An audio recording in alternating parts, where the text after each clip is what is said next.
just in case we, thank you. And in fact, Gino, do you want to start with the beginning of the agenda? Because there were. Yep.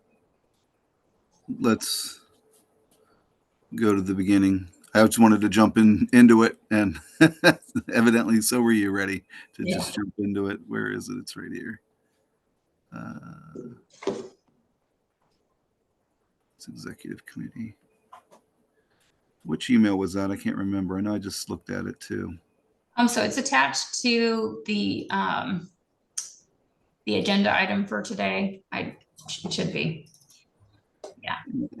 So. Oh yeah, it is. It's that, and that's why I read it.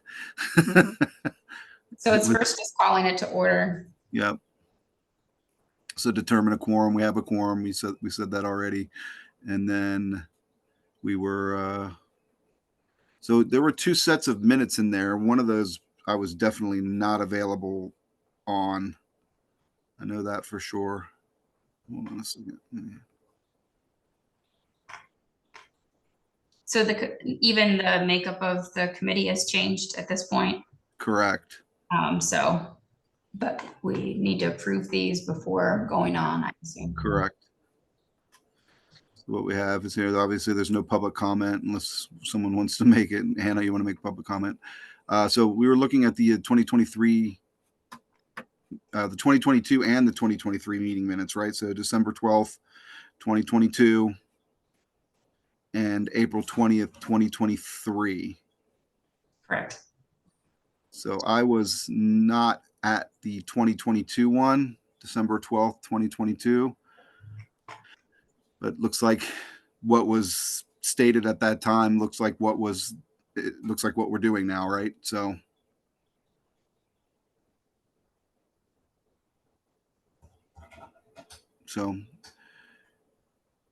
I would entertain a motion to approve the December 12th, 2022 Bylaws Committee meeting minutes.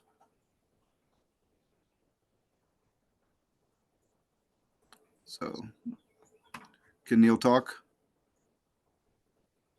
You're muted.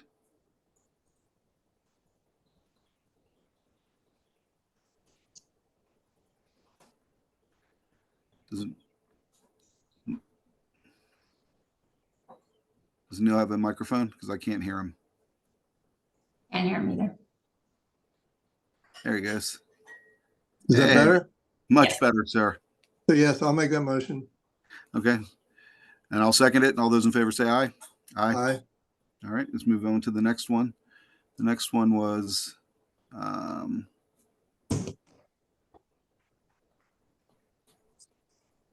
have to pull it up again.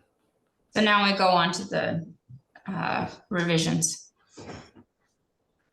So we can start at the top again. So we just have to do the minutes for the second meeting, the one that I was there. There they are. I'm sorry about that. And then the second meeting minutes were April 20th, 2023. So about a year ago. I remember that. I've read through them. I'm good to go. I'd entertain a motion to accept the minutes from the Bylaws Committee meeting of April 20th, 2023. Make that motion as well. I'll second it. All those in favor say aye. Aye. Aye. All right. Good. So yes, revisions. So making the name, place of business, general purpose, and powers of the authority all consistent with what's under the code and then order from 1979, compliance with applicable laws. And just to let you know, I met with the county attorney on this. He'll want a final review, but generally is on board with all these changes. So here's where we start to get to a big change in under membership. So I included in the packet legislation that passed and was signed into law a couple of weeks ago, changing required membership of development authorities and removed requirements for who gets on a development authority. So really it is up to you. And what I would recommend is that we change it here in our bylaws. However you want it to go, we update the commission with a proposed order updating to make it copacetic with what we have in our so A 15-member board seems to work pretty well. Yep. I don't know if you want to change that, but then the management and control, its property operations shall be lodged in the board of 17 persons. We had talked about before having different representatives. So the 2 additional representatives were from a trade school and a degree granting institution is what we had talked about at the executive board before, which would then increase the number unless you want to decrease other, you want to stay with 15? I don't really, I would only be concerned about being able to form a quorum with 17. That's the big one for me. So what would you need? You need to have 9, right? So to get a quorum is 9 as opposed to 15, which is 8. So 1 less. But I do like the option of having other education representatives besides, in addition to the Board of Ed. Okay, so What do you think, Neil? So prior to the reformation of this, it was a range of like 12 to 21 or something. The commission is what prescribed the 15-member board when we reformed. So at the time, it was at 21. Yes. We outline here in our bylaws who those should be. So I'm going to keep it here at 15 and go ahead and take off this section here of making it to 17. Okay. Can go down to the prescription as we go down before. So the appointment shall appoint voting members of the authority. Voting members shall consist of representatives from, and then this is the section where, because the code has removed all of the prescription, Right. So from each municipality, I would recommend that you keep someone from each municipality, even when it's difficult. Mhm. And then as well as, and then you can put in here. So business, industry, labor, and education is the, let's see here. So this is what is under the new order that passed after the reconstitution of the board. This double highlighted section here. So 1 labor representative, 1 board of education representative, and 1 county commissioner, as well as, and then the business, industry, and labor was the section from code. So what I would recommend here is we have 1 from each municipality, which now we're at 5. Do you want additional prescription of, do you want somebody from the Board of Education? You have to have a county commissioner, so a voting member from each municipality. You have 1 county commissioner. So that's 6. Yep. Do you want any other prescriptions, or the rest citizen representatives? Do you want a Board of Education? I think that has been very beneficial to have someone from the Board of Education. I agree. I think we should have 1 from the Board of Ed, but the rest for me could be citizen representatives. But I guess what the real concern is that they all be from 1 class and all be business people or something like that could be a problem, right? That's what we're trying to avoid. And you could word it a little bit more as an encouragement that they come from business, the other categories. But one thing we ran into difficulty with in establishing a quorum before we got reformed was we lacked like a labor rep. And so they were enforcing upon us that we couldn't meet because we didn't have the required minimum of those representatives. So making that more suggestive rather than prescribed is good. Okay. How would you do that? You say So which you may include or should include when possible Yeah.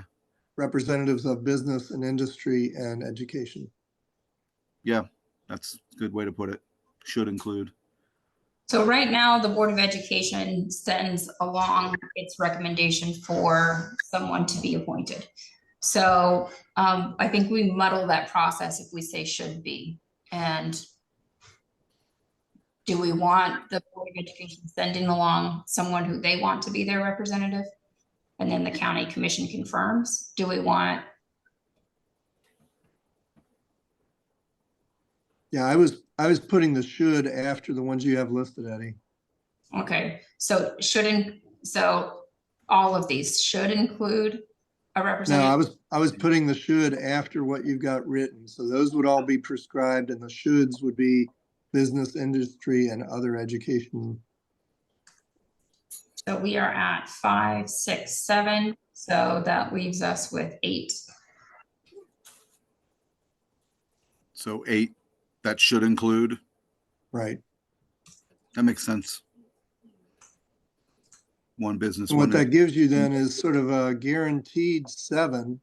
So if you're looking for, you know, a majority, you only need 1 or 2 from the other reps in order to get to that majority, agreed. assuming you're getting all of the prescribed members to vote in one direction. Or at least attend. And that's not what you're looking for. I mean, really, you're hoping everybody's a consensus builder, but given that's a rather guaranteed representation of the interests in the county, whereas the other citizen reps may or may not share that same interest. Correct. I like that. Yep.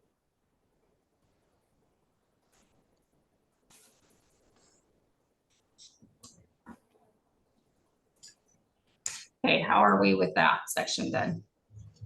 I like it. Yep, I like that.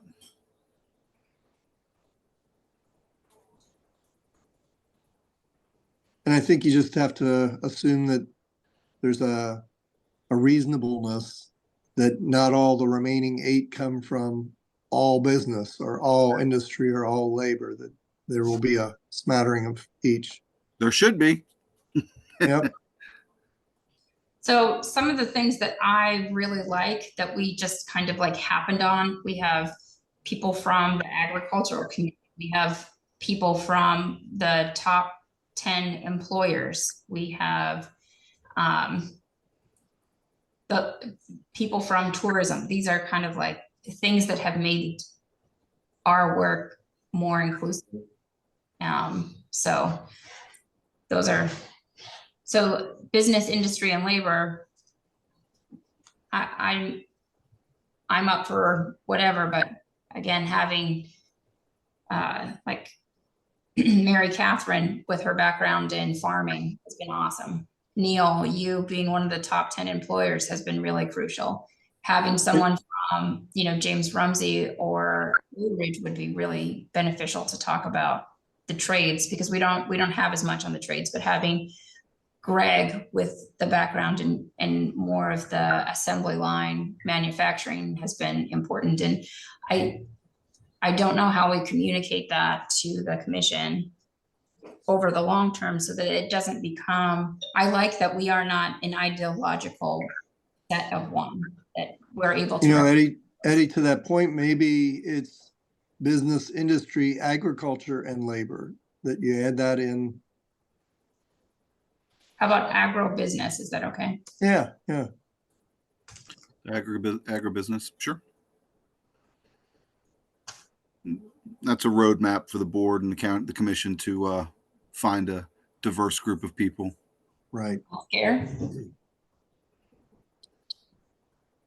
It may not get at your point for trades or post-secondary, but again, hoping that they're broadly enough thinking people that they would not just stick to those ones that are listed here. True citizen representatives of all types.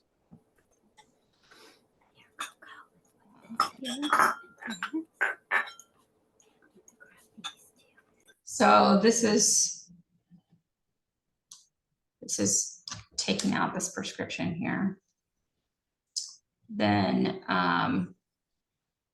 so all representatives minus the Jefferson County Public School Board of Education and the county commission representatives shall have terms expiring on April 5th, which we do. Municipalities should send nominations to the county commission in March of the term year expiration for their respective municipality. I would almost say no later than March. Okay. And we also need them to be a little more cognizant of terms, not all expiring in the same year. You know, we've gotten a little better in the last year or two, but we had, like, when they reformed us, we had like 8 of us all coming at the same time. So Neil, that's something of concern to me because once the board is established, you don't get to stagger terms or pick new term ending. So once Right. it's established, the new people should have filled out the unexpired term, Exactly. a seat before it, but that's Correct. not how it was put together. So, and now we're kind of stuck with what we have. Unless you can get someone to opt out somewhere short of 3 years or. I'm Yeah, trying- I would like to see it more evenly distributed over a 3-year period so that you have equal number coming off most Mhm. years. Either coming off or renewing. And I have not updated it in a little bit, but I have like a flow chart of expiring terms, when people were first appointed, etc. Where are you?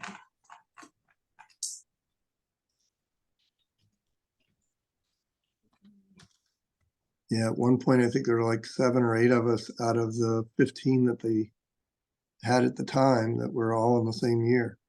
Everybody knew was Yeah. 3 years from that point. 1, 2, 3, 4, 5, 6. I have 6 in this year, but that's also the Board of Education and the county commissioner. So the county's not, the county commissioner is saying, we only want to select for 1 year, but they need to fill for an unexpired term if they're gonna change the selectee. So, because they all serve for 3 years. Mhm. But 1, 2, 3, 4, 5. It's pretty even. 1, 2, 3, 4. So 2026 is our lightest year with 4, but otherwise, 6, 5, and 4. yeah. So if we could change 1 from, 24 to 26, you'd be even. yeah. I'm giving you that opportunity. Well, I'm looking here and I'm going, okay, well, you know, we could do at least the commissioner have it expire in that term, so. Okay, And theirs could actually be without a class. They Without- wouldn't have to, you know, have a class because they could serve any time during their tenure as a commissioner. You'd like to have some consistency there. oh. Yeah. I think they're gonna always reappoint at the because you can't bind one commission to the next commission. So they're always gonna reappoint, but at least on paper, they need to be reappointing to an unexpired term after appointing for the original term. Right, because if you just came on as a commissioner, you got several more years you could stay on a particular assignment.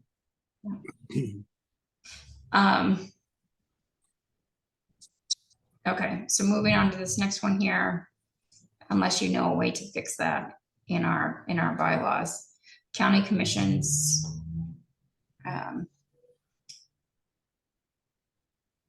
Representative term will expire on January 1 every 3 years. The public school board will expire the second Tuesday of July, which is when they do their appointments every 3 years. I don't think we can fix that. We didn't have this. This is all new language because we just, we didn't have any terms for them. And at least on the county's website, they have it as April 5th, but that's like 2 months before the end of their selection, so. All members must be appointed by the county commission and sworn in. by the county clerk before they can vote or attend executive sessions, which is an addition. This clear. Thought that was a given, but yes, that makes sense. It wasn't, at least when I came in, we had people voting that were. Yeah, I agree. And I pointed that out when you told me. I was like, that's not allowed. Yeah. They're not official members without being appointed. Members shall be appointed for 3 years. A member may be reappointed for such additional terms as the county commission may deem proper. Successors to vacant positions will serve out the position's unexpired term. Unexpired term before qualifying for a full 3-year term. Members in office at the expiration of their term shall continue to serve until a successor has been reappointed and qualified.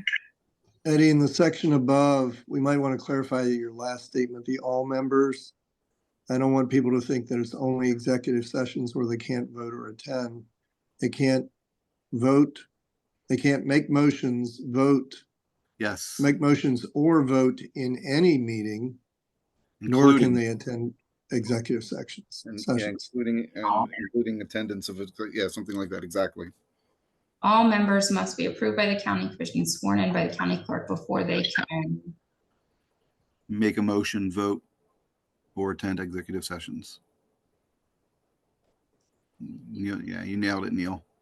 Well, we don't want to be able to make motions or vote in any meeting, nor can they attend executive sessions. Yeah. Okay, make motions. Nor attend.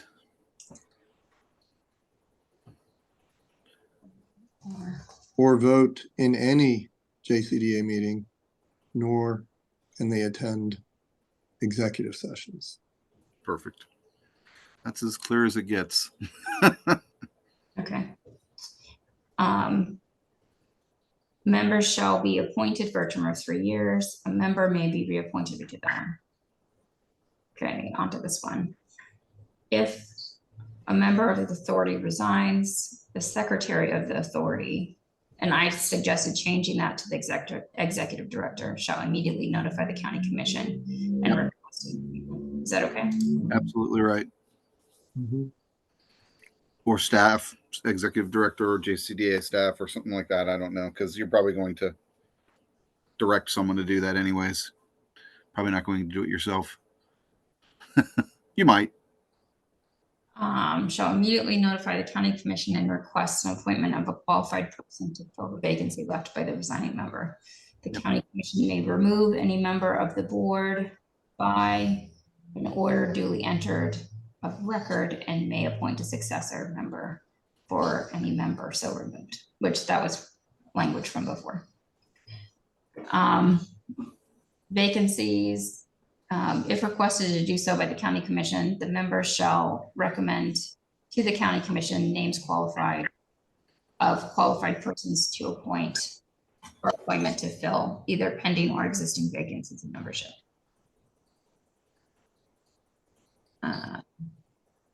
Attendance. If any member fails to attend 3 regular consecutive meetings of the authority without an acceptable excuse, the executive committee with the concurrence of the board may recommend county commission. To that point, have we redefined that attendance includes virtual attendance anywhere else?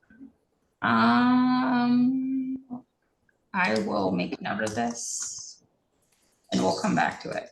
In the past, we held people to to be present, but now I don't know that we could do that. I agree. And we haven't done that actually. So we have people who have missed more than 3. Right.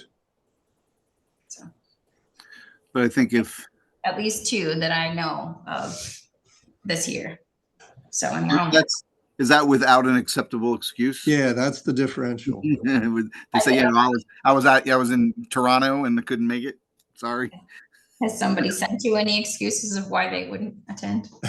I've heard them say they've articulated them, but they haven't sent it in an email or written form. I was just a quick question, and this might be semantics, but to attend 3 regular consecutive meetings or consecutive regular meetings?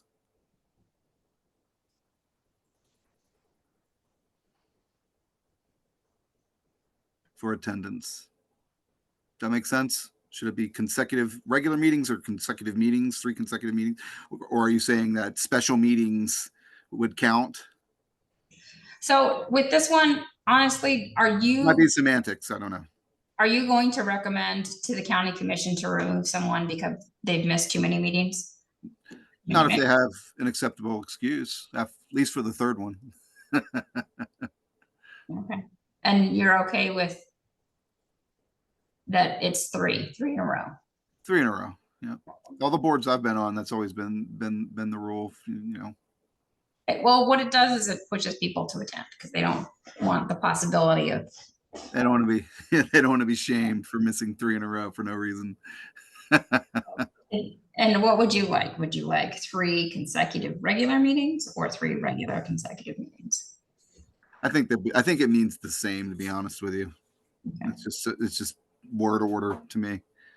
But I hear you where it's 3 consecutive regularly scheduled meetings. Yeah, regular meetings, Yes. Not committee meetings, not, not ad special hocs. sessions, yeah, ad Right. hoc, not emergency meetings. Right. So Okay, and we'll come back. regular meetings. I like that. Yeah, and can we do the virtual attendance right now? Can we just say something? I don't know quite where it is, so I've highlighted it. Yeah, it might be somewhere else. Okay, and come back and make sure that that's mentioned as a acceptable form of attendance. Mhm. Got it. The next one I have is time and place. So authority shall meet the 3rd Tuesday of each month at 3 p.m. At the Jefferson County Development Authority or a place and time otherwise designated for the meeting. If the meeting day falls on a holiday, the meeting shall be held the following day or another date designated. Do you want to add virtual attendance here? Virtual? Well, look at quorum and see what's there. Yeah, it probably should be defined in what makes up a quorum. Because then So 30 of members. So we need total seats filled, which I assume after Neil's experience that this is total seats of the authority constitute a quorum. And no meeting of the authority shall be official unless authorized by a quorum. So 8 seats. Unless you only have 13 at the time, and then it would be 7. 7, correct. But if we have 15, we need 8, right? That's why you couldn't meet for so long. Right, and that's why filled seats was important. Okay, so we want to have filled seats. But what's the limit? Two people can make a decision when there's only 3 people attending? Well, that's what I was saying early, way Right. back. I think we had a, 7 minimum and 21 max or something. It was the prescribed number plus Yeah. whatever on Under top. code, it's 12. 12 is the minimum. But Yep.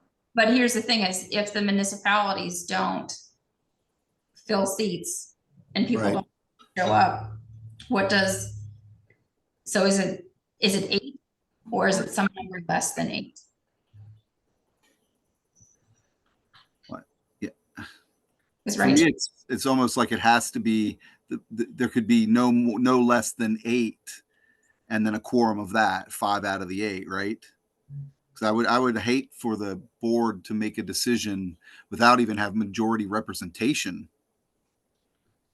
If you think about it, if there's only 6 or 5 people or something like that, and then 3 people vote one way, 2 vote the other, and 3 people made the decision for 15 people.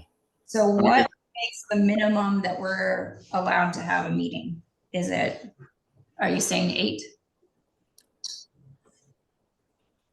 That can be problematic, right, Neil? It can be at times, yeah. The egalitarian in me thinks that you would never want to make any decisions with less than a majority of board members present. And that sounds, I guess that sounds inefficient, but this is a public agency. It's not a private business. But you're right. I mean, you could choose a time and place that is not very convenient for other members, and therefore they don't get there, and all of a sudden you have a majority. Yeah. And I think it opens the door for nefarious activity that we probably should try to avoid as a public agency. So I would say you have to have a quorum. So a majority of a quorum, which is 8.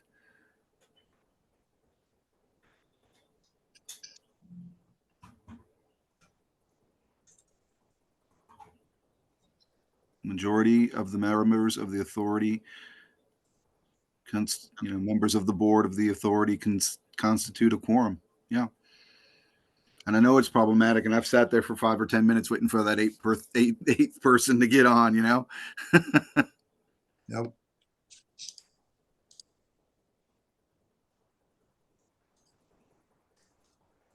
So a majority of the appointed board seats, 8, constitutes a quorum. Yeah. Like I said, I think it's inefficient, but government often is because of our transparency. We have to be that you lose efficiency for transparency, and that happens. And representation, of course, too. So I think we're getting in here that we don't have virtual here. So I think that we need to add it to the time and place. Yep. So 3 p.m. at the office of the Jefferson County Development Authority. And virtually, or a time and place otherwise designated for a meeting. Does that work? Yeah, we understand. I think that's common parlance to this point now, attending virtually, that I don't think we have to define that, do we? I think it should be easily understood, and if it isn't, then it's the discretion of the chair to make that clear. Define it. Yep.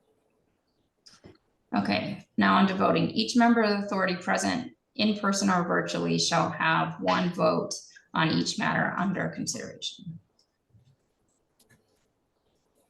Okay. So is this section 4 is something that you added, or was this I think I took this one out. So members to be removed. Shall not vote by proxy. Maybe I did.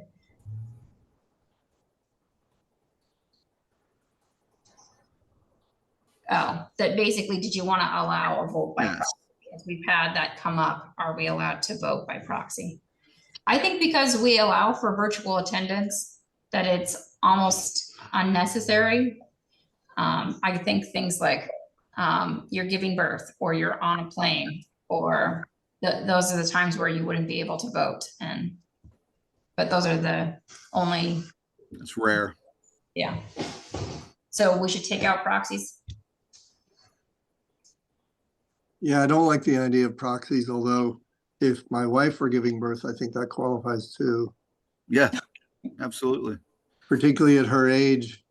Can I say that out loud? That would be impressive. If my wife also would be super impressive. I'm sorry, this is being recorded. I shouldn't have said that, right? It was a joke. We get it. Okay. So special meetings of the authority may be called by the president or by at least 2 members. Special meeting requests shall be made in writing to the executive director. That makes sense. Section 5. So, special meetings of the authority may be called by the president or by at least 2 members. They would still have to have a quorum in order to have that meeting. Correct. Because we have that a majority of appointed members and no action of the authority shall be official. Good. Yep. So You'd say, well, what's a quorum for a special meeting? It's the same thing. Still the same. Still the same. Emergency meeting. Emergency meetings may be called by the president for an imminent threat to public health or safety, an imminent threat, and this is something I had to work out with the attorney. Right. Threat to damage to public or private property, an imminent material, financial loss, or other immediate substantial harm to public agency, its employees. And this is the notice changes.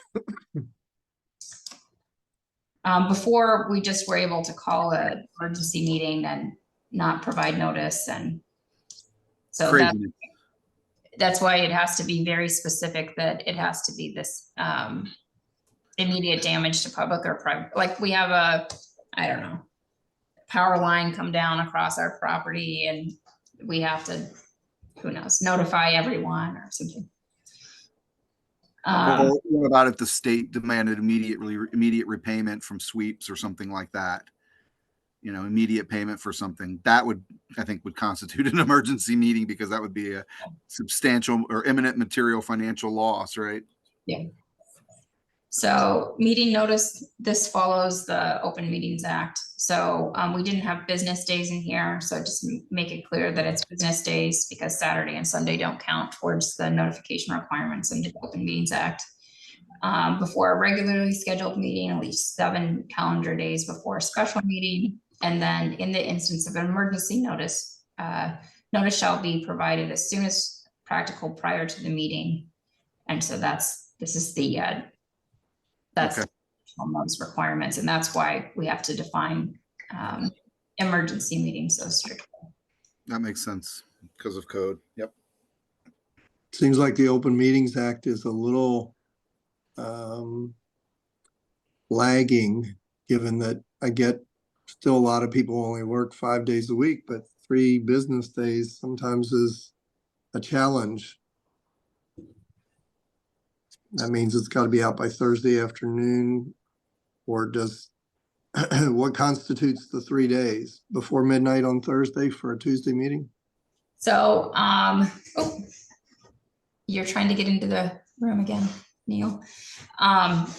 It has to be by 5 PM because we have to notice it, and I don't know if it says here.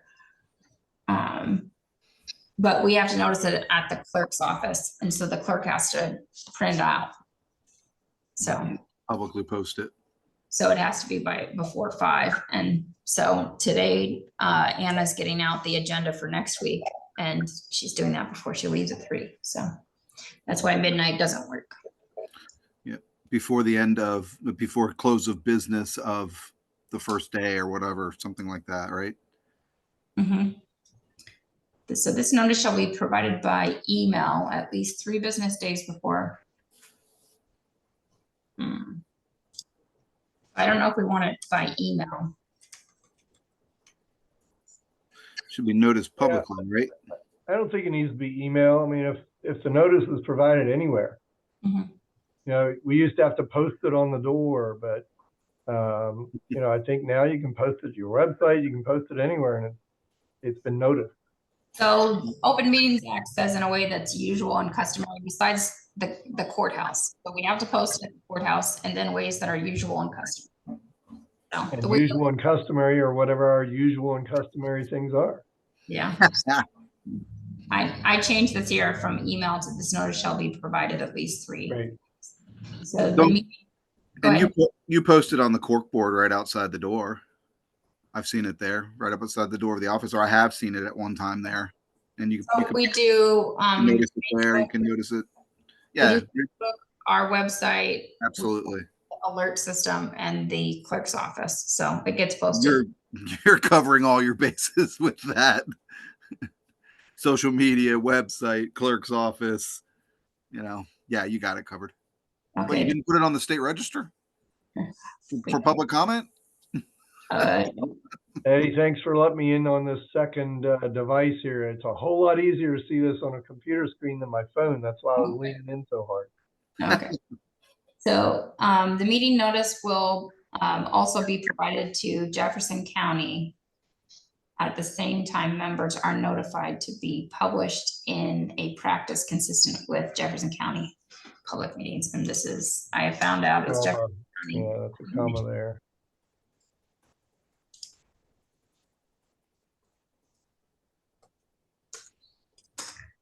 So you send it to someone at the commissioner's office, or not at the courthouse? It goes to the courthouse. Okay. Yeah. So it ends up at the courthouse in the end. Yeah. Okay. The agenda. The executive director shall prepare and send the meeting agenda. A member who wishes to include an item on the agenda shall notify the executive director at least 7 calendar days prior to a regularly scheduled meeting. Any matter not disposed of at a meeting shall be included on the agenda for the next scheduled meeting. And I recommended taking this part out because there are lots of times where it's just, so otherwise you would have to like vote to dispose of a report on, I don't know, Apple production. Yeah, So you if you, don't need to do something that didn't need to be done in the first place. Right. Carrying it over is not always a good idea. yep. You recreate the agenda each time around, so you have an opportunity to do that.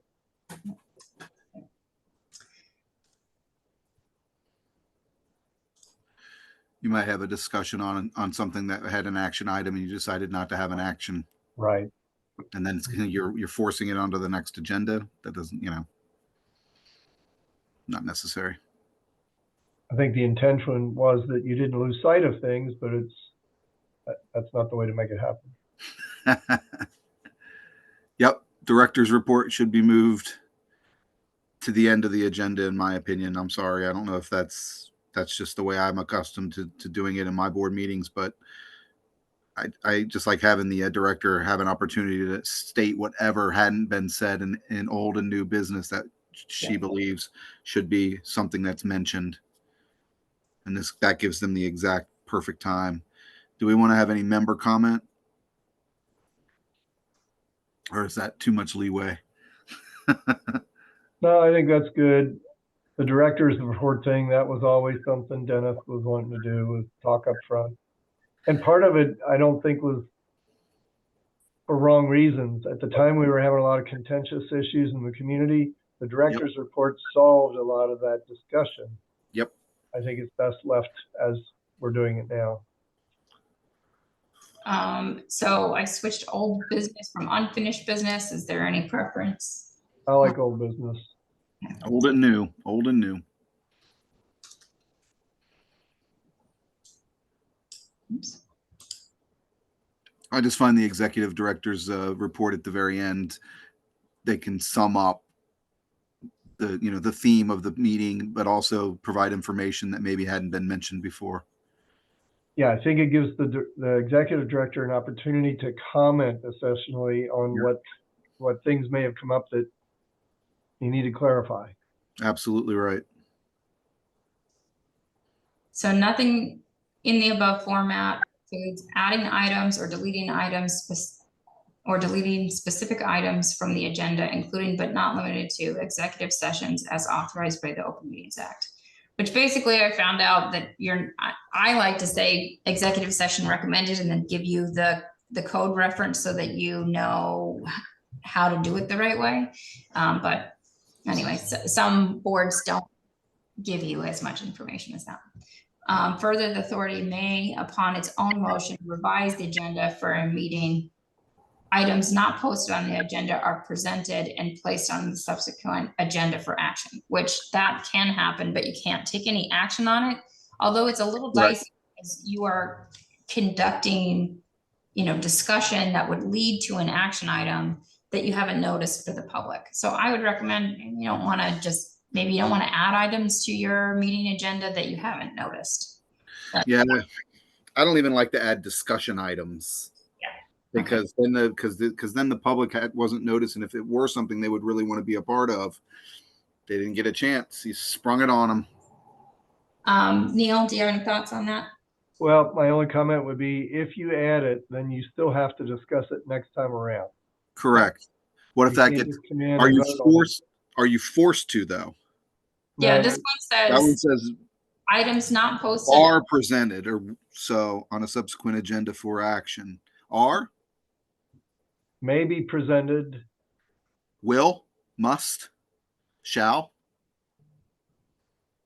This says are presented and placed on a subsequent. I like may be presented if you're going to include it at all. So you could add a discussion item, have it discussed publicly, and then not put it on the next agenda if you felt like it with that type of terminology. To me, it seems like I could do that. But if you do go on the next agenda, you have to discuss it there before taking action. Correct. So it would be discussed again. Yeah, that's a tough one for me. I wouldn't allow you to, if it's not on the agenda, I would prefer to just move on. Well, and not- you know what you could do is remove that, and now you have member comments, and that's where those kinds of things can come up. correct. And then they go to the next agenda.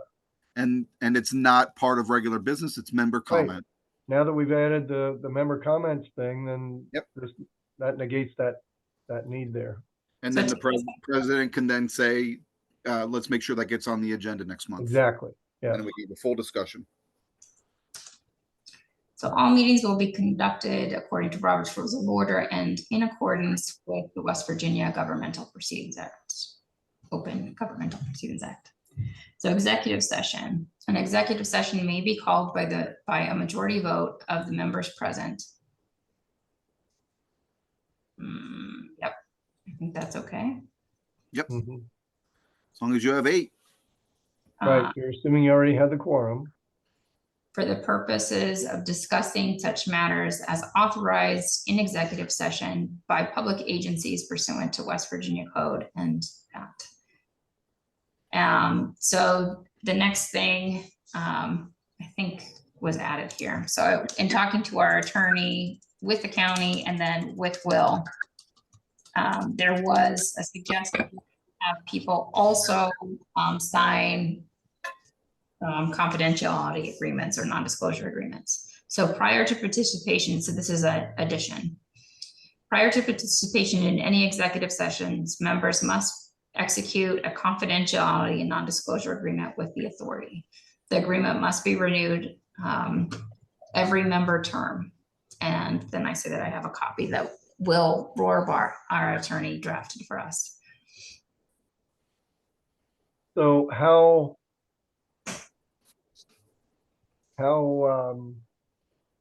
closely are we watching whether people are taking an oath?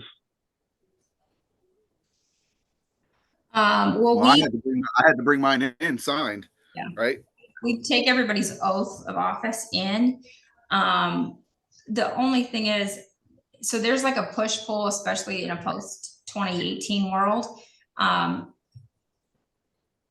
John Nissel with the city of Charlestown sent me that they have directions for their board members. They're the people that they send on to be their municipal representatives that say, don't keep things confidential. Bring that information back to us whenever possible. So that's why there's kind of a push-pull going on about how we should operate. So I would like it that we sign confidentiality and non-disclosure agreements. I think that lends extra credibility to us in the business community that we're going to work on their problems and it's not going to be an issue for public media or, some kind of campaign platform. So I guess where I was going is it probably ought to be both. It should be a part of the oath if it's possible to be. It may not be able to be there, but it would be that plus signing. okay. Yep. And I agree. I don't know that we can change the oath, but we can add this in here and I have. Absolutely. NDA and confidentiality agreement. Absolutely. I thought I already signed one of those. We don't have one. It hasn't been agreed upon by our board anyway. And you know something, Gino, it used to be a rather routine practice of mine to state something to that effect as we went into executive session. A reminder. Yes. Just letting everybody know that this is with all confidentiality and non-disclosure that as we go into this meeting, that's probably a great idea. Just to remind them. Yep. Thank you, Neil. See, look how much we're going to miss you, man. You don't have to go. I understand what it. My boss might differ with that. Right. I understand exactly what you're saying, man. He's not forcing me to get out, but I think he's demanding that I do other things. So there's opportunity cost. I don't want to serve if I don't serve well. No. I'm with you, man. Under officers, the officers of the authority shall be the president, vice president, secretary, and treasurer. Right now, under the current bylaws, it also includes the executive director, which feels a little weird because they're not elected. So it's kind of mandating a non-elected person here. Each officer must be a member of the authority. The same member may serve as both secretary treasurer. In such instances, the office of the secretary, in such instances, the officer will be the secretary treasurer. Any problems taking the executive director out of the officer's role? No. No. Election of officers. Annually, all officers of the authority shall be elected by the members of the authority's June regularly scheduled meeting. Newly elected officers shall assume their duties on July 1 annually. Officers shall serve until the next annual election and until their successors are duly elected and qualified. Officers may be reelected for successive terms. And this relates to section 5, which I guess is 4 now. Yep. About the nominating committee providing that slate early enough. Yeah, and I don't even know if we want a nominating committee. It may be. Why can't we just have a nomination from regular order? Put it on the agenda. Put it on the agenda. You can do that. The objective earlier on was just to Have good screening. Twist enough arms early enough to get people to take the office. Do the whipping votes, as they say, right? Right, Eddie? Whipping votes. Yeah. So first we have officer vacancies, and that's any vacancy. And this one caused an issue with us last year because we had a vacancy, we appointed to fill the vacancy, and then we had to have an election to fill the vacancy that we had just appointed. So it was like a lot of busy work that I think just extended your meetings longer than they needed to be. But yes, I remember those 3 meetings in a row where we did that. Yep. so any vacancy occurring among the officers shall be filled by a vote of the membership at the first available, so instead of next, regular or special meeting of the authority. And so then I removed the presidential appointment in between meetings, as long as you're okay with it. Yes, that's sensible. Yeah, because and by putting in special, year, I served as the presiding officer as the vice president because there was no president, and we couldn't elect one because we didn't have a quorum. What a shame. Yeah. So, and this also allows to call a special election, special meeting, if you need to do that to get officers in place. So. And so then I recommend taking out the nominating committee. I agree. And so often that was skipped over because, you would actually need to do that in May to present a slate for June. Right. So I think if we just stay on it and make mention of it, then. That's actually in April. So that's what we should be doing right now, Gino. Yeah. 60 days. It looks like you're in, Gino. Uh-oh. So take out the nominating committees, okay? Yes. And I'll remind, so then neither 4 nor 5. It ends after 3. Yeah. I think was part of the goal, wasn't it, to try to streamline this a little bit? Yeah. So the president shall preside as the chairman at all meetings of the membership of the authority. The president if you want to make that chair rather than chairman. Sure. As the chair. Meetings of the authority, the president shall appoint to all committees. And I recommended taking out as recommended by the membership, because you would appoint them and then they had to confirm your appointment. Right.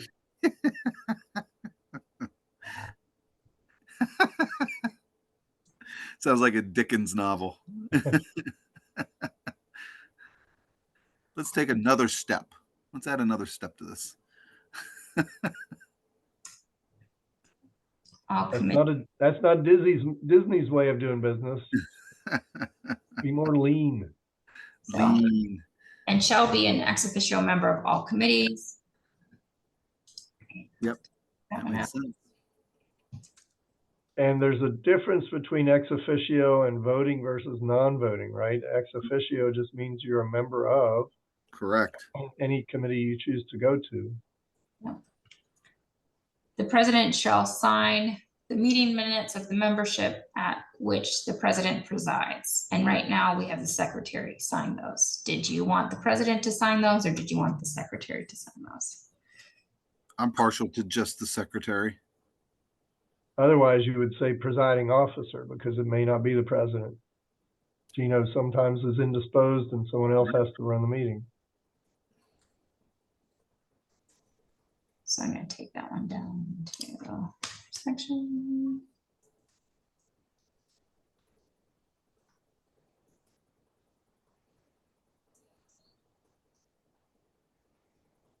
I'm just going to put this down here. I'll take it down. Okay. That would be generally attend, right? Not attend generally. Yes, generally attend. Yep.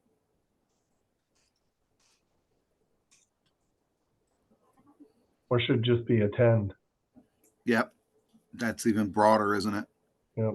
It's just open, then you attend to the It's business. not be generally attend because shall attend is have a split infinitive. Put it in the middle. The president shall attend to Must. Yep. business of the authority and exercise such powers as may be conferred by the members by these bylaws or as described by law. And this would be and as described by law.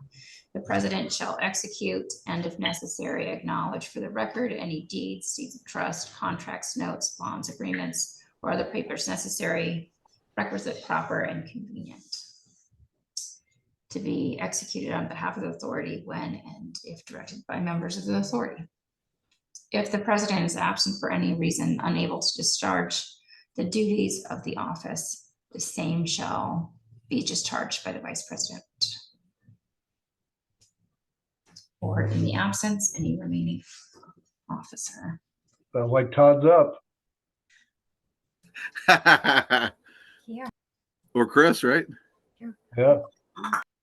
The secretary of the authorities shall be its recording officer and shall, when practical, be present at meetings of the members and shall keep or cause to be kept a regular record of proceedings of such meetings. So I recommend the preservation of in a suitable book or books. We don't keep these in books. I hope you don't mind me taking that out. That's very archaic, isn't it? Yeah. I'm not sure what an irregular record of the proceedings is. I think like a consistent record. Inconsistent, yeah. The secretary together with the president shall sign the secretary. I don't think we've ever done that. It's just the secretary. Shall sign the minutes of. The only time we did that was when I was serving as all the officers.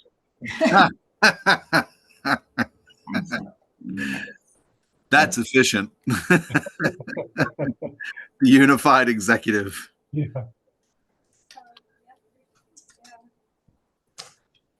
The secretary shall have charge of the minute book, be the custodian of deeds and other important writings and papers of the authority, and shall perform such duties as the office may have under law. I would, instead of minute book, just minutes. Yeah. Almost all of the minutes that I do now, I post on a public forum. Yeah. In a publicly available open website. And shall perform their duties. Minutes of the meeting of the authority may be taken by a person other than a member of the authority at the discretion of the secretary. As long as you're okay with me changing now the transcribed. Yeah, I'm curious. Amazing that curious the what lens the we looked through is so different post-COVID, isn't it? Or, Yeah. Oh yeah. I'm curious what the synonyms were for that, for transcribed.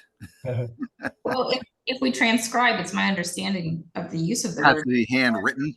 would be that it would include every word spoken. Ah, okay. So that's very specific to everything that's said. Yeah, so if we That include makes the sense. description, I would. even Anna, my Even my snide comments. All of them. All of them. The president shall sign, and we moved that one down. We already included it in this section. So now on to treasurer. The treasurer shall have general charge of the funds and monies of the authority. Checks written by the authority's account shall be signed by such person or persons of the membership from time to time. That makes sense. Okay. The treasurer shall keep or cause to be kept proper, accurate books of accounts and receipts and vouchers for disbursements. Made by or through the authority.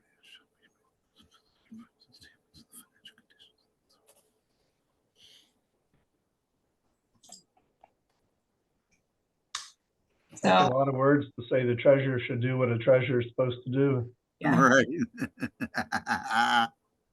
And in fact, what we get an accountant to do for us, but so members of the authority members and staff of the authority responsible for handling funds shall be bonded by the county commission. So we don't do this. We don't bond anyone. All the That funds makes sense.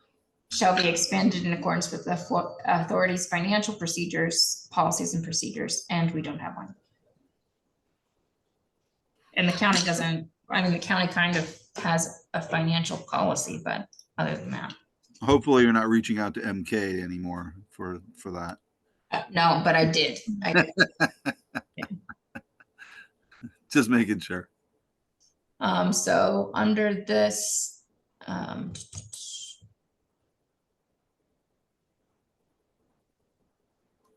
looking down. There's a whole financial series, I guess, which we could do, but no one's bonded, so I don't know what you want to do about that section. Maybe feel free to tell me to fund Yeah. you.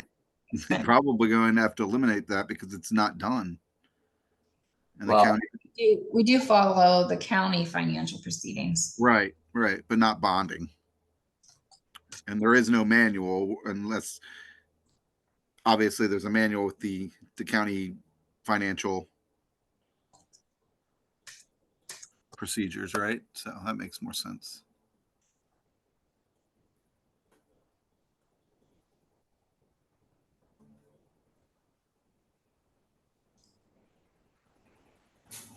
You know, to give yourself just a little leeway, remove the word all from the beginning and start off with funds and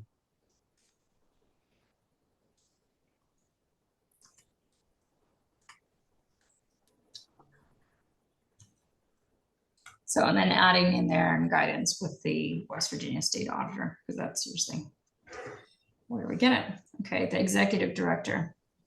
The authority, with the support of Jefferson County Commission, shall appoint an executive director to act as its chief executive officer to serve at the will and pleasure of the authority. The authority acting through the executive director may employ any other personnel considered necessary and may appoint counsel and legal staff for the authority to retain such temporary engineering, financial, and other consultants and technicians as may be required, or any special study or survey consistent with these provisions, with the provisions of these bylaws.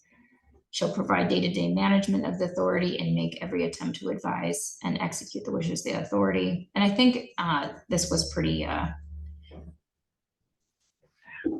it was pretty lacking in the original bylaws. So the executive director shall prepare annually a budget to be submitted to the authority for its review and approval prior to the commencement of the fiscal year's budget. The budget shall contain detailed information of all planning and proposed expenditures, revenues,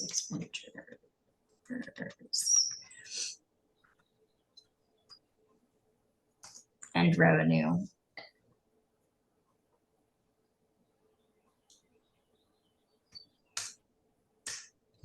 for the upcoming fiscal year, including a detailed list of employees by title, salary, cost, or projected benefits, and total compensation. Can we go back up and put annually prepare instead of prepare annually? You always want to split your infinitives.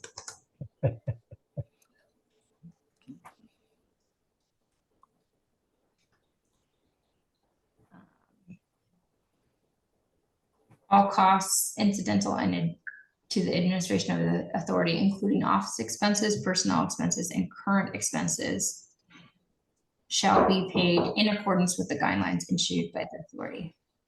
So, and that's the thing is, like, I don't know if there's different items outside of. And I think, oh, but like, we don't have a travel policy and we follow the county's policies. So I think, could we change this to in accordance to the guidelines issued by the authority and the Jefferson County Commission? I think that clears it up. Except for if there is contradictory guidance.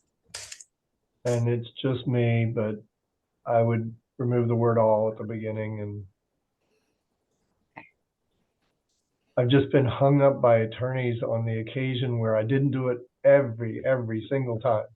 Right. No, that makes makes perfect sense, actually. I mean, say, well, you said all. Did you miss anywhere along the way? Well, maybe one. Well, so you weren't following the code then. That's right. So this section wasn't helpful, and where I got this was the Hatfield and McCoy Regional Authority was most of that language. So the executive director has no vote, just to make that clear, because in the previous version of the bylaws, the executive director was an officer. Okay, disbursement and authorized legal signers of the authority. So we had disbursement, and there's been this issue of basically who can sign and disperse funds and that kind of thing. So the president, vice president, secretary, treasurer, and executive director together, the officers. That's where, again, this is where it's coming up again. Shall have the authority to receive and disperse funds and sign documents on behalf. So each individual that we would like to do that is listed there. Why do they have to all be grouped as the officers? Each one's clearly defined, right? President, the vice president, the secretary, the treasurer, and the executive director. It may be further down, so that they use officers again. Let's see. But I took the officers out of that section. Shall have the authority to receive and disperse funds and sign documents on behalf of the authority. No disbursement or liability shall be made on behalf of the authority unless it shall have been authorized by 2 of the 5 officers. That's where the officers comes in here. So by 2 of, what would you call? So what they're saying is to be able to carry that type of sentence there, we have to define it up there. So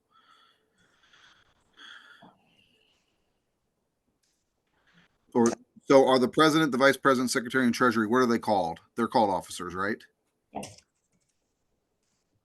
Isn't that what we'd have to go up a few and see how we defined them again?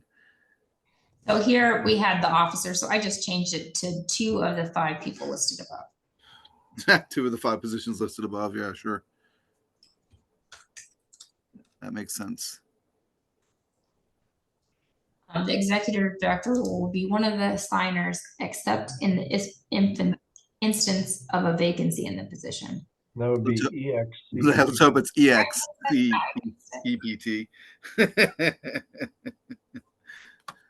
Oh, so this is 2 of the 4, but if there are 5 listed, okay. So the treasurer shall sign all disbursements along with the president, vice president, secretary, or executive director. The treasurer is not able to sign disbursement, then 2 of the 3 remaining officers may sign. So in the past, we've had people, we have had the treasurer hasn't signed on disbursements, and I am adding here legal signers, so that he needs to be, if we open a bank account, for instance, or that he needs to be one of the authorized legal signatories, or she. So does that mean the treasurer is not able to sign a disbursement? Okay.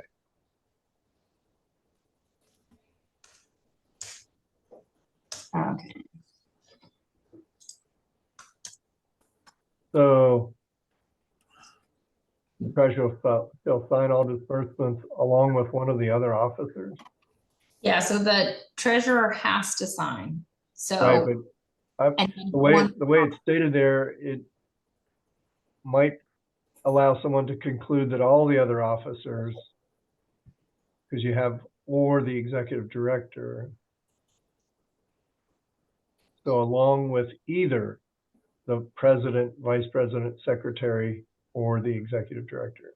Okay, help me find that. So no disbursement or liability shall be made on behalf of the authority unless it shall have been authorized by 2 of the 5 positions listed above. And then the next sentence, the treasurer Shall sign all disbursements along. with either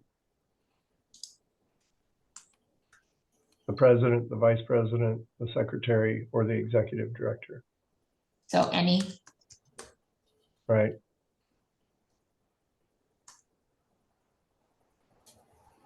Or you could just say either the president, the vice president, the secretary, or the executive director. Yep. Okay. Hit them with the thes, clearly defining.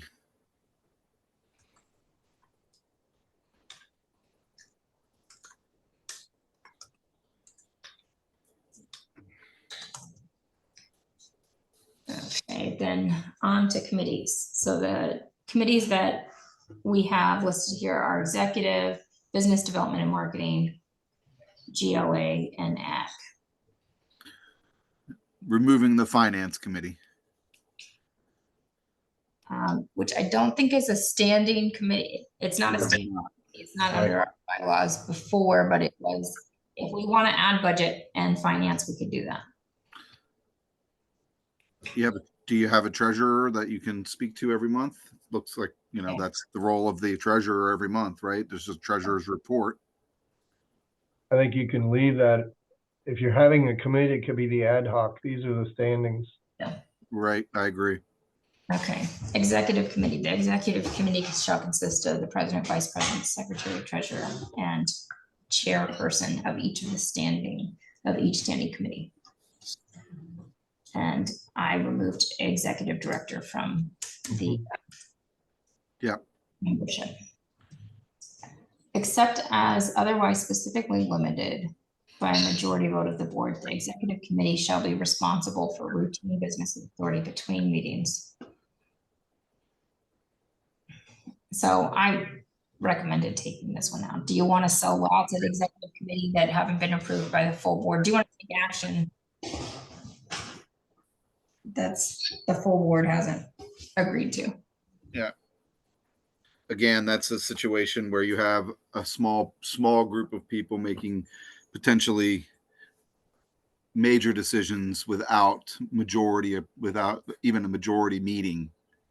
So They I don't would constitute a quorum, so they can't be making decisions. correct. So empowering them separately again after already saying that it can't be done needs to be struck. The executive committee shall have general charge of finance and property authority and shall have authority to make disbursements necessary for routine expenses and may grant to any committee a reasonable amount of money needed for special work, provided such amount shall not exceed the budget allowance for such work. The executive committee shall review issues that may or may not come before the members of the authority and if appropriate, make recommendations to the members concerning such matters. The executive committee shall meet on the second Tuesday at each month, 3 p.m. virtually and or at the authority's office. Do you want to meet quarterly or do you want to meet every month? I got hung up in a lawsuit over the word shall. That means must. And so I don't know that you want to be tied into that timing. As long as you properly notice the meeting, I don't know if you want to be tied to that one. Well, how about That's just as strong. the executive committee meets on the second Tuesday of each month? There you go. Thoughts, Neil? The executive committee meets on the second Tuesday of each month at 3 p.m. or whenever I think you need to put a little caveat in there that It can be moved. at such other time as mutually agreeable or something. Okay. 3 p. I got hung up in a lawsuit that we lost over the word may and shall. Okay. Meets on the second Tuesday of each month at 3 p.m. virtually and at the authority's office unless another time is approved and appropriately noticed. There you go. Yep. Okay, so now we are on to, sorry to give you a scrolling headache. The Business Development and Marketing Committee is tasked with developing strategies to encourage businesses to locate in Jefferson County and developing strategies to foster growth in the community through assisting existing businesses. The committee will work to identify future business opportunities to develop suitable industrial and business mix. The committee shall have the duty to develop any and all projects towards economic improvement consistent with the West Virginia Code and deemed prudent by the authority. Any and all is an interesting, this part here. So shall have the duty. Think about that. The Business Development and Marketing Committee shall meet on the fourth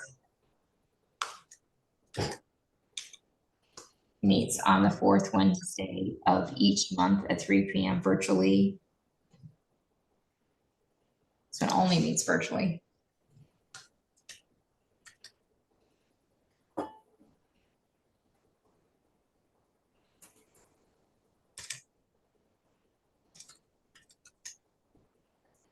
Unless another time is approved and appropriately noticed. There was a discussion, I think, with Steve Stolliver about moving to quarterly meetings for some committees. That's why meeting quarterly is on.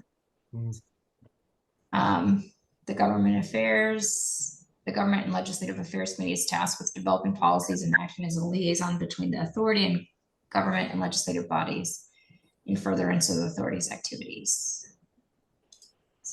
When we talked about meeting formats, we spoke about in-person and virtual. So do we have to restate that in any of these, or can we just remove they will meet?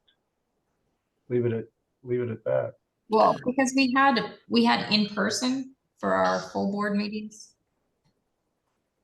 And like the Legislative Affairs Committee does not meet in person. It's at 7 p.m. on Thursday. Right. I'm just saying that rather than restate virtually and or at the authority's office, can we just say they'll meet? Because we already said virtual is allowable. Okay.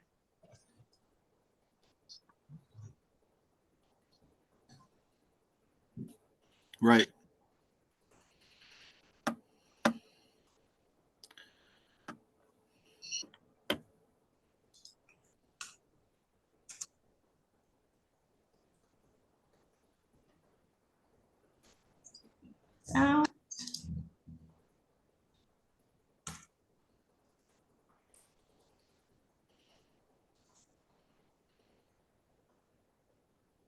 So then I suggested moving the GLA committee, which happens at 7 p.m. on a Thursday night to 3 p.m.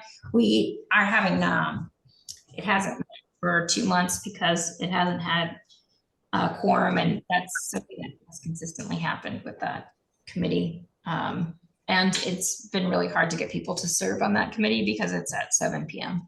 Is that a weird, an evening, rather do it in the late afternoon or something? Yeah, that would be my recommendation. I don't know if that happened because James was chairing and was in transit back at the time that this was changed. I don't know. Makes sense. So I'm gonna change it here. If there's pushback, we can always. Right. Change that.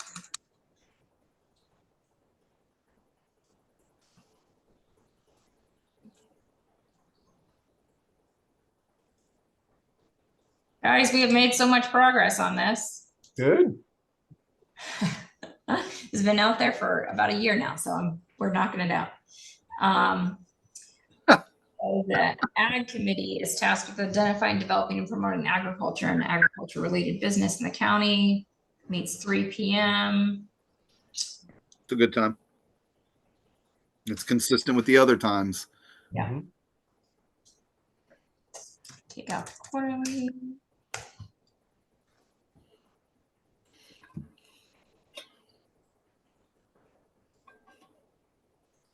Buttons on this mouse.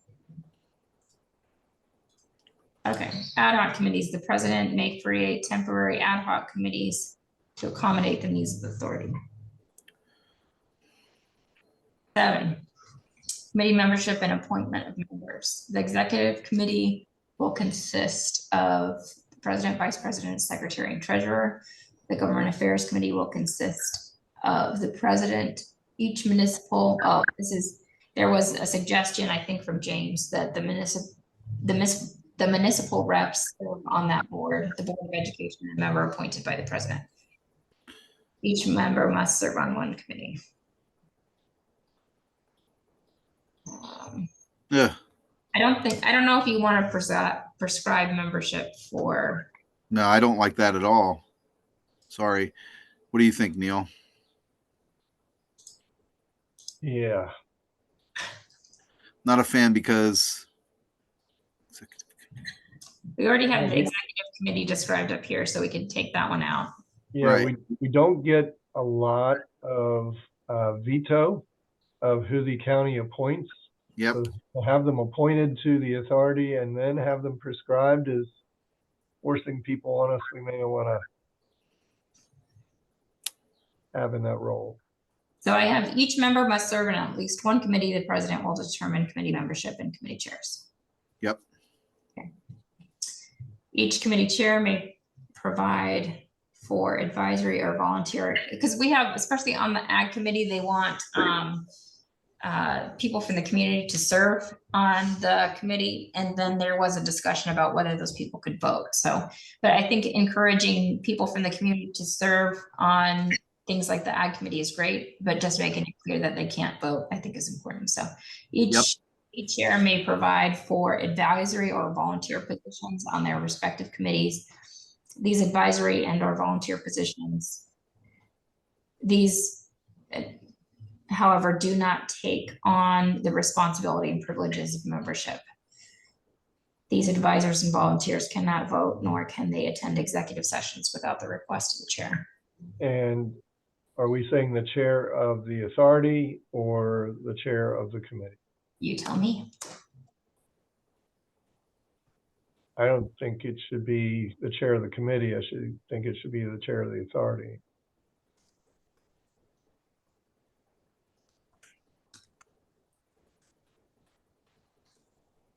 What do you think, Gino? Otherwise, to me, it seems like you're empowering a committee a little more than maybe you would want if the chair of that committee wants to bring people in and allow them to vote. Yeah, you can't do that. These So they're in advisors an advisory role. They want to vote, they get their name in for the next Right. time a position's open. Yep. Be appointed. Then you'll get a vote. Oh, but you got to be sworn in, and you have to sign confidentiality and non-disclosure agreement. Right. Then you can vote. Yep. Okay, so then, There's no E in there. and I corrected it and then told me I was spelling it. See, look, now it tells me I'm spelling it wrong. And You're correct. You tell it to ignore there. Stop doing that. so, let's see here. The fiscal year, clarifying the fiscal year and then amendments. These bylaws may be amended at any regular or special meeting of the authority by 2/3 vote of the entire membership, provided, however, that written notice shall be sent in accordance with Article 4 of Section 5 of these bylaws, which I think is the meeting notice requirements. Sorry, don't look. We don't have a 5 in that one anymore, do we? 4. Article 4, Section 5, wasn't it? Emergency meetings, let me see. They may be renumbered now. Section 5 of these bylaws, so let me see. That's not it, because that was emergency meetings. Article 4.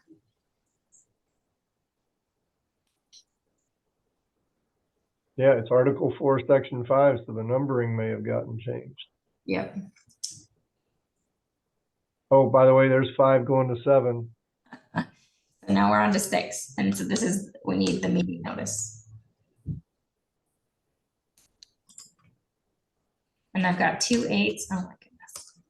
You're getting there. Hey, we're cleaning up all kinds of stuff. Good.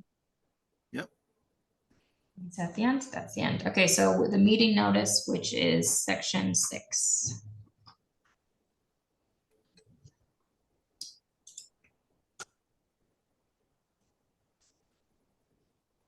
The written notice shall provide the proposed amendment and be given to each member at least 10 days prior to the regular special meeting, at which the proposed amendment will be considered. Okay. So yeah, that was one of my questions, is basically if you make an amendment in a meeting, do you need an additional 10 days to cure? I think that doesn't really matter because you have a month between meetings, so unless you, I agree. so Make it 45 days or something like that. Yeah. So. Approval by the county commission, bylaws. Bylaws changes shall be submitted to the members of the Jefferson County Commission for their approval within 10 days after adoption by the authority. Bylaw amendment shall become effective by final approval of the county commission, which I added, which is true.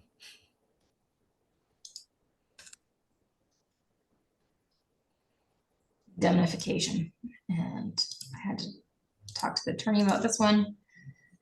The authority shall indemnify any past, present, or future, and we have insurance, indemnification insurance, so it just puts it in our bylaws, what needs to be in that insurance. So distributions of assets upon dissolution, so upon dissolution of the authority, and in all funds and balances held by the authority after the payment of its obligations shall automatically pass and become property of the county commission to be used for the public improvements and other public purposes. Thanks for covering me as one of the past officers. I know. Yep. I feel more comfortable leaving now. Thoughts? Changed the revision date, and there was one thing further up that was there was still a red line, go up a couple pages. At the end of a, no, that was at the end of a paragraph. It was a period with an S following it somewhere. Keep going.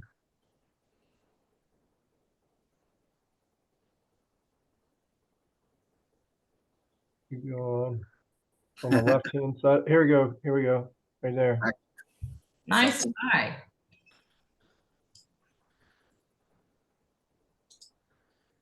There you go. Roll on. Hey, that looks pretty fancy.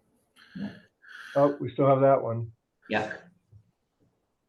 So what do you want to do about removals for missing 3 consecutive meetings? Again, because we record them and we put them online, I don't think there's any reason why someone should miss 3.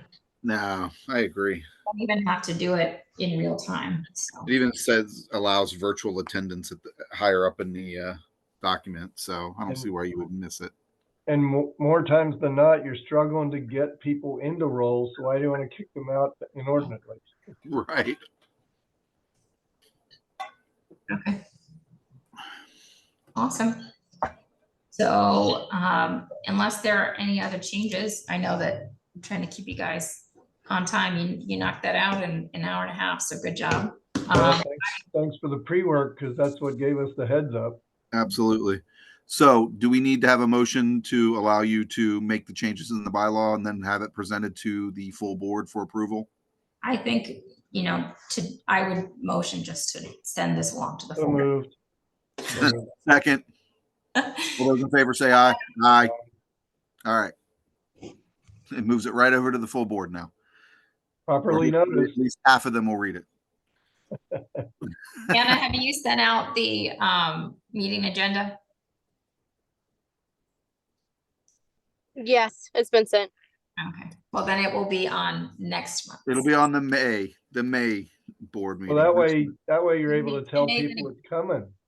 Yeah. I'll mention it in member comments. Yes. By the way, be prepared. Read them and be prepared to come in and vote on them. And you can tell everyone to thank Eddie for shortening them up, right? They're much cleaner. Yep. And they were out of compliance with state code too. So Right. that was problematic. Yeah. Awesome. Okay, so All right. this, then after, the only kind of like logistical thing to think about is because we have changed the prescription of members, we'll want to include a change to the order, the last version of the order, just to make it copacetic with this, but we'll do that at the same time that we ask them to approve our bylaws. Absolutely. And suggestion there would be when you do that to make a little spreadsheet that shows current versus future state and, you know, the changes reflective of that. A spreadsheet of the members, you mean? The Well, members? because you're changing the prescription of who it is that we're looking for. That Mhm. way there's that ends up being a document that shows, oh, we've fulfilled the new ones, but the old ones ran up until a certain date. Yeah, and I don't know where it is, but when I came in, I put together a little spreadsheet of members so that I could figure out when you were expiring, how many Right. started serving, those kind of things. And Who was illegally serving? I am. Well, you're able to serve out an unexpired term, or absolutely. you're able to serve out until your replacement Well, a is. new Right. appointee. That's Exactly. right. Yeah. So Great. All right, well, thank you very much. make a motion to move to adjourn. Yes. Second. All those in favor say aye. Me. Aye. Good to go. Thank you, Neil. Thanks. Thank you, guys. Thank you, Eddie and Anna.